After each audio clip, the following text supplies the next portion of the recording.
naudojimą, minimalią šeimininkų priežiūrą. Apie viską nuosekliai papasakosiu nuo pradžių iki galo ir šeimininkiai informacijos, ir šeimininkui bus informacijos, kaip jį teisingai naudoti ir prižiūrėti. Gerai. Aha. Tai jūsų asmeninė nuotekų valykla, jo darbas priklausys nuo to pirmiausia, kaip naudosite iš namų. Aha.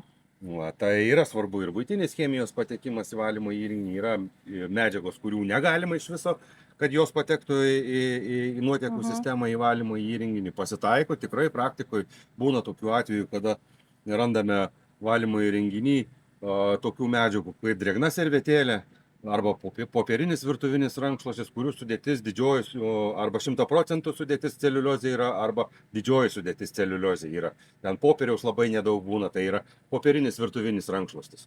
Nu, jie jo. Tai jų vieta yra buitinių atliekų konteineris, arba taip, kitaip sakant, šiukšliadėžė.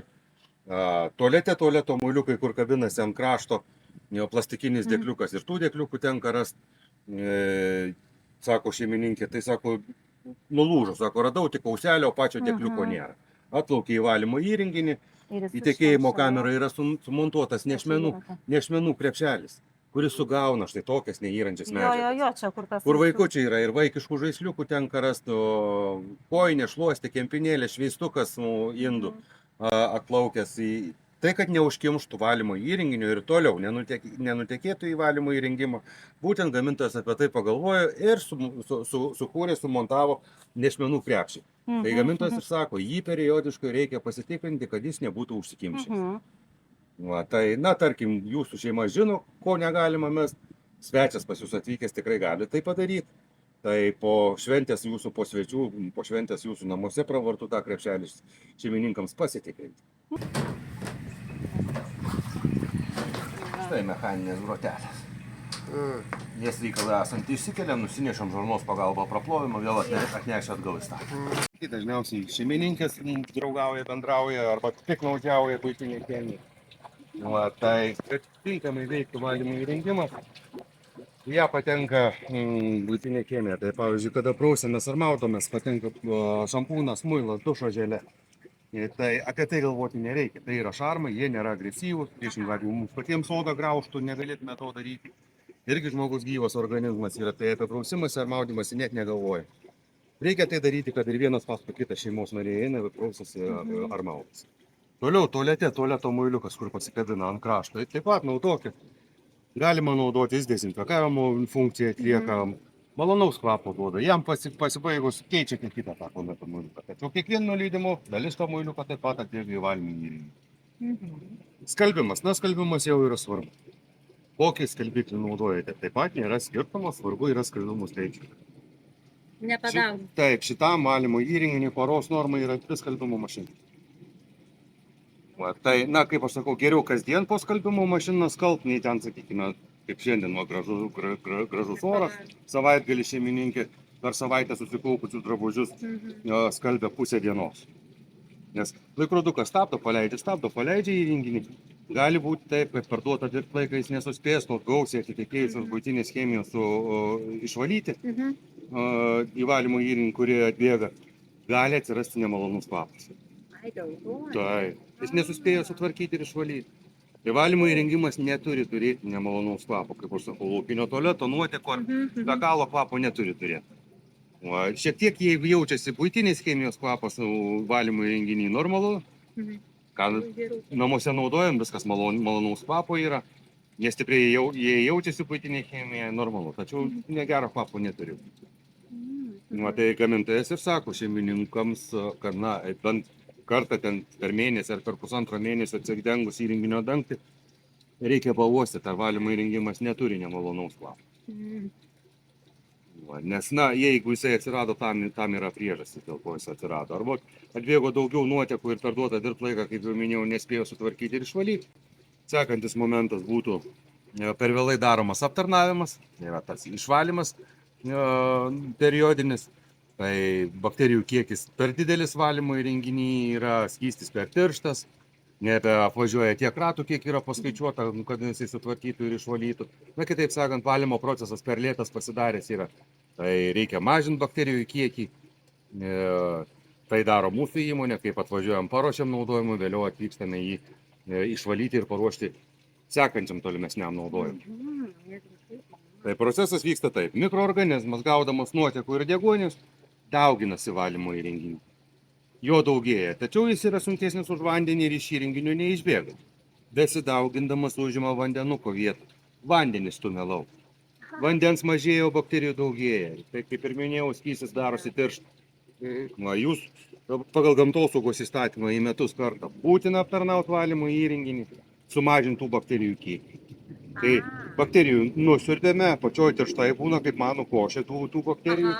Nusiurbėme, reikia dalį palikti, reikia žinoti, kiek palikti, kad nebūtų per mažai arba per daug. Ir tai, kas liko, skiedžiame vandenį. Vandenukų ir tai atsivežam su savim, šeimininkų neprašom. Apiplaunam kercherio pagalba senelės, nes vamsdelį per tvarėlės su senelės apsitaškys rudamase tokiu kaip ežero dumblų. Normalu, neįsigaskit to murzinumo. Tai yra nuotekų valymo įrenginys, kur atbėga visos namo nuotekų. Tamsiai rudos. Pasidarys tamsiai rudas skystis, tai po to parodysiu, kaip pati bakterija biologinė atrodo, ji turi savo spalvą, savo struktūrą.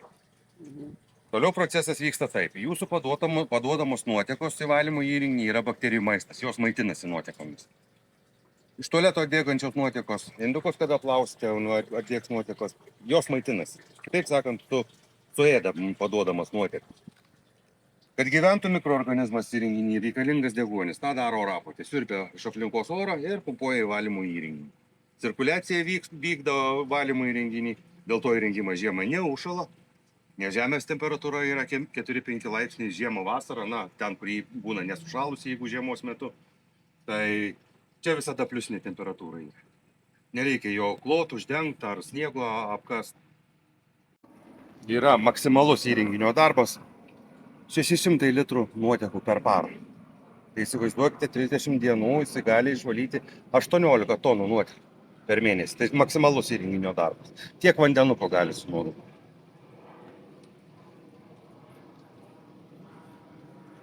Toliau raudoni kraneliai. Oro paskirstimas valymo įrenginyje. Tai šitų kranelių patys nereguliuokite, kad nepasikeistų oro paskirstimas valymo įrenginyje. Be galo svarbu yra tinkamai sureguliuoti oro paskirstimą. Yra buvę praktikoje tokiu atveju, kada šeimininkas sako, tai man ten per mažai burbuliavo, aš ten paėmiau kranelį, pasukau, man kad stipriau burbuliuotų. Tai būtent kalbu apie grotelių skyrių. Ne tai, kad grotelės prasivalyti, nes ten atbėgo tai, kas neturėjo atbėgti valymo įrenginį. Jis kranelį daugiau atsuko, nukentėjo kitos kameros. Nukreipė oro srautą visai, tai yra per daug, į vieną iš 6 kamerų. Reikia atgal atstatyti oro paskirstimą, nebežino kaip tai padaryti. Tada jau skambina mums, tenka mums operatoriams važiuoti. Mūsų atvykimas, kaip jau minėjau, vėlgi kainuoja. Oro paskirstimas valymo įrenginyje yra svarbu.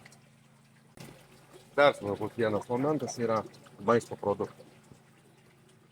Valymo įrenginį maisto produktai negali patekti. Tai yra, ko šeima nevalgo, negalima pilti tualetą. Kaip pavyzdys, sriubos liko, neskanu, nebevalgo. Tam yra buitinio atliekų konteineris arba komposto dėžė. Bakterijos netvarko tokių maisto produktų kaip daržovės, kruopos, makaronai, mėsytė, jo labiau su kauliuku dar. Bakterijos, kadangi nesutvarko, tai periodiškai yra daroma, susiformuoja sluoksnis, kuris pradeda pelyti, pradeda rūkti, taip pat atsiranda nemalonus kvapas. Tai yra organinės neįrančios medžiagos. Jos įrančios yra, bet tikrai jų vieta yra ne nuotekų valymo įrengimas. Kitaip sakant, tai nėra buitinių atliekų konteineris. Toliau venkite riebalų patekimo į nuotekų sistemą.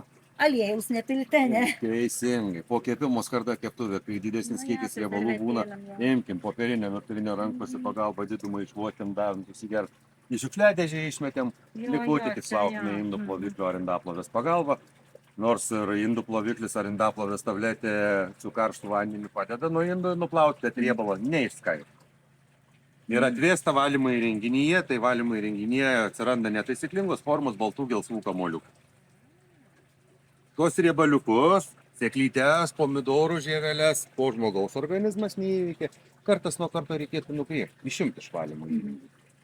Gilite prasme ieškoti nieko nereikia, tas, kas paviršiuje plaukėja.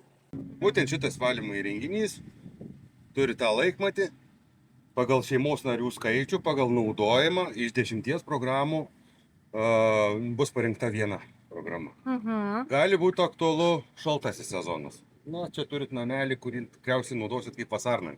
Jo. Laikrodukas turi atostogų režimą. Pati trumpiausia programa - elektros tiekimas, na, išskirtiniais atvejais, jeigu ten elektros tiekimą audra nutrauktų, elektrikai remontą vykdo, būna atjungia darbo valandomis, kažkur tai nieko neatsitinka įrenginiui ar tam laikrodukui ar pačiai orapūtei. Tai laikrodukas netgi viduje turi sumontuotą bateriją, dingus elektros tiekimui, kad neišsiprogramuotų, neišsireguliuotų, ima energiją iš baterijos. Orapūtis tai yra varikliuko nepaleidžia, tačiau jam data ir laikas tiksi. 5 paras gali būti laikmanis. Na, tokį ilgą laiko tarpą, kad nebūtų elektros tiekimo, atkuria atnaujinti. Tai kiek baterija išnaudoja per tą laiką, kol nebuvo elektros energijos, savo energijos. Atsiradus elektros tiekimui, vėl pasikrauna, krovimas atsijungia sekančiam atveju, jeigu dingtų elektra. Tai jums aktualu bus atostogų režimas šaltajam metų periodui, kada nesinaudosit valymo įrenginį. Tačiau elektros tiekimas turi būti, nes į valymo įrenginį pilsime gyvą mikroskopinį organizmą, kuriam yra reikalingas deguonis. Ai, tai truputėlį tą orapūtę Tai dirbti, dabar ne? šiltuoju metų periodu, kol būsite, kol naudosite, nustatysime kitokią programą. Mhm. Jūsų atveju įrengimas yra skirtas nuo 1 iki 4 šeimos narių. Naudosis tik 2 šeimos nariai. Tai vadinasi, įrengimas gaus tik 50% apkrovą. Tai trumpinsime darbo režimą. Jei naudotųsi šituo įrenginiu 4 šeimos nariai, apkrova būtų 100%, ilgintume laikroduko pagalba darbo laiką, tai būtų standartinis režimas. Jūsų atveju standart -2 programa. Tai laikrodis turi režimus. Standartinis režimas, labiausiai tinkantis, kai įrengimas yra apkrautas 100%. Jeigu, sakykime, jis būtų apkrautas ne 100, o 150-130%, laikrodukas taip pat turi programą su pliuso ženklu, +1, +2, +3, ilginti. Ir analogiškai su minuso ženklu, -1, -2, -3. Tai mums bus minus. Trumpinti. Taip, jūsų atveju bus -2 programa, tai 12 valandų per parą. Jo. Standartinis režimas 18 valandų yra, standart -1 15, standart -2 12 valandų, standart -3 10 valandų. Toliau dar yra programa Sodo namas, tai būtų 8 valandos ir atostogų režimas tik 6 valandos. Tai va tas šaltąjį sezoną, kol nesinaudosit įrenginiu, jums reikės perstatyti į atostogų režimą. Kaip tai padaryti, parodysiu, kaip tai yra padaroma. Tai laikrodukas turi 2 mygtukus. Trikampio ženklų pažymėtą mygtuką ir set mygtuką. Štais 2 mygtukais būtent bus keičiamas režimas. Dar šiek tiek informacijos. Parinksiu lietuvišką meniu, turi daug kalbų. Eksportuojami į užsienio šalis tie patys valymo įrengimai, tai laikmatis iš karto yra taip suprogramuotas, jis turi tikrai ne vieną užsienio kalbą. Kadangi mes gyvenam Lietuvoje, lietuviškas meniu bus parinktas. Įvesime datą ir laiką, kaip jau minėjau, kad laikrodukas žinotų, kada diena, kada naktis. Ir parinksime jūsų atveju standart -2 programą pagal jūsų šeimos narių sudėtį ir įrenginio galingumą. Praėjus laikrodukas pradės pypsėti, skleis garsinį signalą. Jeigu pypsi laikrodukas, nepabijokite paimti rankas ir langelyje paskaityti, ko jisai prašo. Tai tarkim, jeigu dingo elektros tiekimas, laikrodis į tai reaguoja, kad neliko elektros tiekimo, atsiranda garsinis signalas, pypsi ir užrašo elektros klaida. Perspėja šeimininką, kad neliko elektros tiekimo. Na, vandenuką iš šulinio gauna. Nebus elektros, nebus ir vandenuko. Atsiras elektros tiekimas, turit vandenuką ir įrengimas toliau dirba. Toliau laikrodukas padės šeimininkams prižiūrėti valymo įrenginį. Tai gamintojas yra suprogramavęs laikroduką taip, kad jis žino, kada orapūtės filtrą reikia pravalyti. Šitas varikliukas po šituo salotiniu dangteliu, vienu varžteliu prisuktas, stovi stačiakampė kempinėlė. Orapūtė siurbia iš aplinkos orą, sulaiko nešvarumus. Dėl orapūtės tarnavimo laiko gamintojas rekomenduoja bent 2 kartus per metus pravalyti oro filtrą. Ir šeimininkui, kad nereiktų galvoti, kada tas pusę metų praėjo, laikrodis jums padės. Laikrodukas į užsikišimą ir išvalymą nereaguoja, tačiau suskaičiuoja pusę metų, užfiksuoja, kad praėjo tas pusę metų, išmeta pranešimą laikas keisti arba valyti oro filtrą. Jis parodys pats. Taip, išvalius oro filtrą pranešimą reikia ištrinti. Pranešimo ištrynimas tie patys 2 mygtukai, trikampio ženklų pažymėtas mygtukas ir set mygtukas. Reikia paspausti 2 kartus trikampio ženklų pažymėtą mygtuką ir patvirtinti set mygtuku. Pranešimas įsitrynė, nuo ištrynimo momento laikrodukas vėl skaičiuoja pusę metų. Po pusės metų vėl praneša, kad laikas pravalyti oro filtrą. Tai dėl orapūtės tarnavimo laiko.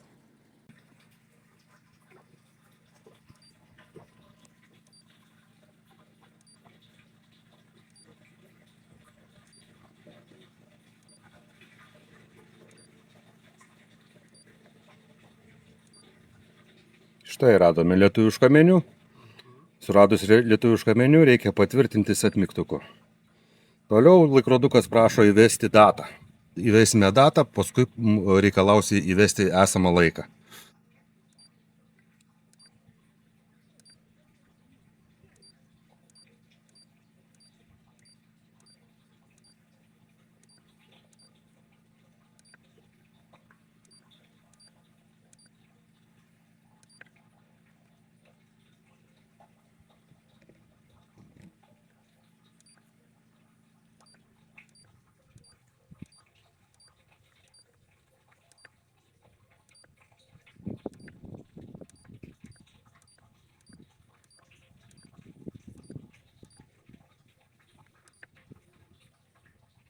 Laikrodukas prisiregistravo ir iš karto išmetamas standartinis režimas, tačiau mums reikalinga standart -2 programa. Taigi trumpinsime darbo laiką. Režimo perstatymas tais pačiais 2 mygtukais, pradedama nuo set mygtuko, paspaudus set mygtuką atsiranda užrašas, klausia laikrodukas. Ar norime pakeisti darbo režimą? Taip, norime jį pakeisti, taigi tvirtiname dar kartą spausdami set. Atsiranda sekantis užrašas, parinkti režimo to, kurio mums reikia. Toliau trikampio ženklų pažymėtų mygtuku ieškome mums reikiamo režimo. Štai radome mums reikiamą režimą, suradus reikiamą režimą reikia patvirtinti set mygtuku. Ekranėlėje atsiranda data, laikas ir mūsų pasirinkta programa. Dabar žiūrėkite, atostogų režimą nusistatysime. Paspaudėm set mygtuką 2 kartus. Ir trikampio ženklų pažymėtų mygtuku spaudžiame tol, kol rasime žodį atostogos. +1, +2, +3 atostogos. Tai radom reikiamą programą, patvirtiname su set mygtuku. Data, laikas ir žodis atostogos. Įrengimas tik 6 valandas per parą dirbs. Atėjo šiltasis periodas, šiltasis sezonas, vėl leisite laiką štai čia. Jums užtenka atvykus paspausti 1 kartą trikampį ir automatiškai laikrodukas grįš į buvusią nustatytą programą.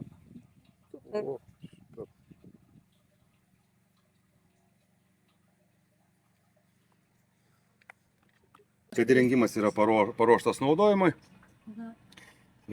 gausite įrodantį dokumentą. Jeigu ponai gamtosaugininkai norėtų patikrinti, įrenginius jie pažįsta, tačiau ar jisai yra paruoštas naudojimui, tai aišku, gavote informacijos, kaip naudot, kaip prižiūrėti, kada valyti įrenginį, aptarnauti reikia, tai būtent tas dokumentas yra išduodamas.